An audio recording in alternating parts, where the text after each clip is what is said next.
Libor Hudáček je z najlepších strelcov slovenskej hokejovej reprezentácie v histórii. Libor, dnes to tam opäť padlo. Čo to pre vás znamená dávať góly za reprezentáciu na takýchto podujatiach?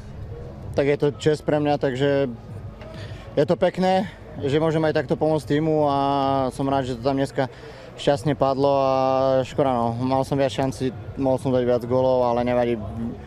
Vydreli sme víťazstvo a sme radi. Hlavne o tom to je, že aj keď to nebol ideálny výkon, tak 3 body sú však. Ja si nemyslím, že to bol neideálny výkon, len bolo tam strašne veľa tých oslabení. Niektoré boli zbytočné, ale ubránili sme, takže super na druhej strane a musíme sa z toho poučiť. Zajtra nový deň, nový zápas. So Švédmi zajtra o priamy postup do štvrťfinále. Čo bude dôležité, lebo hrá sa už na poludne?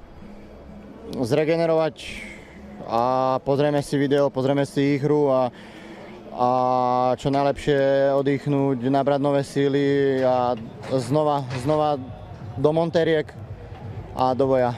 Ďakujem. Nech sa páči.